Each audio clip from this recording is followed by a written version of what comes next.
14 வயது சிறுவன் வைபவ் அவனை முட்டாள் ஆக்கின நம்ம எம்எஸ் தோனி 14வது ஓவரில் கம்ப்ளீட்டாக ஆட்டத்துடைய மூமெண்டத்தை தலைகளாக மாற்றி நம்ம தமிழக பிளேயர் ரவிச்சந்திரன் அஸ்வின் ஒரு மிகப்பெரிய மேஜிக்கையே இன்னைக்கு ராஜஸ்தான் அணிக்கு எதிராக நிகழ்த்தியிருக்காரு.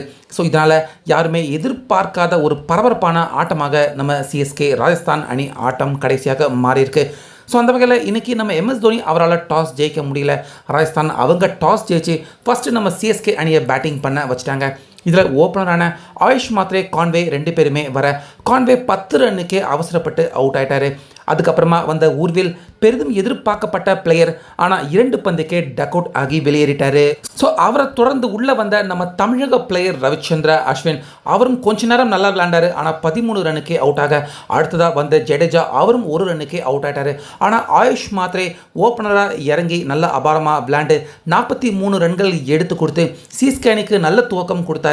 அதுக்கப்புறமா ஜோடி போட்ட பிரிவிஸ், சிவம் துபே ரெண்டு பேருமே மிடில் ஓவர்களில் சிஎஸ்கே அணிக்காக அபாரமாக நல்லா சிறப்பாக பேட்டிங் பண்ணாங்க. இதில் பிரிவிஸ் அரை சதம் அடிப்பார் அப்படின்னு பார்த்தா 42 ரன்னுக்கே அவுட் ஆயிட்டாரு. அதுக்கப்புறமா சிவம் துபே நம்ம எம்எஸ் தோனி அவர் கூட அற்புதமாக பார்ட்னர்ஷிப் போட்டு சிஎஸ்கே அணியின் ஸ்கோரை 200க்கு மேலே கொண்டு போக ட்ரை பண்ணாங்க.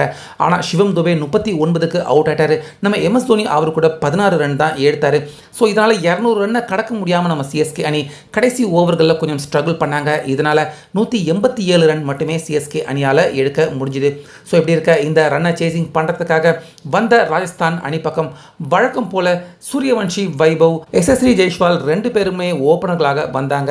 ரெண்டு பேருமே அதிரடியான துவக்கம் தான். ஜெய்ஸ்வால் அவர் 36 ரன்னுக்கு அவர் அவுட் பண்ணுறதுக்குள்ளேயே போதும்னு ஆயிடுச்சு. சூரியவன்ஷி, வைபவ் அவரும் அபாரமாக தான் விளையாண்டாரு. அதே போல் சஞ்சு சாம்சன் ரெண்டு பேருமே பார்ட்னர்ஷிப் போட்டு ரொம்ப சீக்கிரமாக ஜெயிக்கிற மாதிரி தான் இந்த மேட்சை கொண்டு போனாங்க. அப்போ தான் கரெக்டாக 19வது ஓவரில் நம்ம அஸ்வின் அவரை நம்ம எம்எஸ் தோனி அவரை கொண்டு வந்தார். அந்த ஓவரில் கரெக்டாக சஞ்சு சாம்சன் அவருடைய விக்கெட்டை வீழ்த்தினாங்க. இப்படி இருக்க ஏற்கனவே அஸ்வின் அவருடைய பாலில் சிக்ஸரை அடித்த அதே ஆசையில் திரும்பவும் சூரியவன்ஷி, வைபவ் அஸ்வின் அவருடைய பாலில் சிக்ஸர் அடிக்க முயற்சி பண்ண அந்த இடத்துல நம்ம அஸ்வின் புத்திசாலித்தனமாக பந்து வீசினதால் வைபவ் முட்டாள் போல ஒரு கேட்சை கொடுத்து அவுட் ஆகி வெளியேறினார். ஸோ இந்த இடத்துல அவுட் ஆகிட்டு ரொம்ப பெரிய ஒரு கோபத்தை வைபவ் அவர் வெளிப்படுத்தினார் அப்படின்னு தான் சொல்லணும். ஸோ தொடர்ந்து விளையாண்ட ராஜஸ்தான் அணி பக்கம் த்ருவ் ஜூரல் கடைசி நேரத்தில் இறங்கி அதிரடியாக தடால் புடால்னு அடித்து ராஜஸ்தான் அணிக்கு ஒரு அசால்ட்டான வெற்றியை சீக்கிரமாகவே வாங்கி கொடுத்துட்டாரு. ஸோ இதனால் இந்த மேட்ச்சில் ஒரு கட்டத்தில் ஜெயிக்கிற மாதிரி தான் நம்ம சிஎஸ்கே அணி வந்தாங்க. ஆனால் ஜெயிக்க முடியல.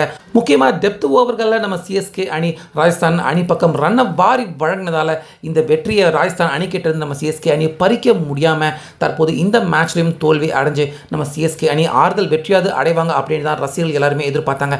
ஆனாலுமே ஆறுதல் வெற்றி அடைய முடியல.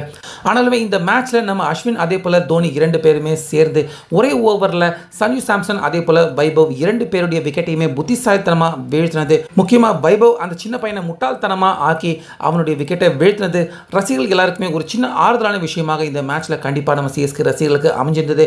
முக்கியமாக நம்ம எம்எஸ் தோனி அவரை போலவே ஒரு ரசிகன் இன்னைக்கு அருண் ஜேட்லி கிரிக்கெட் ஸ்டேடியத்தில் மேட்சை பார்க்கறதுக்காக வந்திருக்காரு. ஸோ அவரை பார்த்து எல்லாருமே ஒரு நிமிஷம் நம்ம தோனி அவர் தான் அப்படின்னு எல்லாருமே நினச்சி அதிர்ச்சி அடைஞ்சிட்டாங்க. அந்த புகைப்படங்களும் தற்போது வைரல் ஆகிட்டு வருது.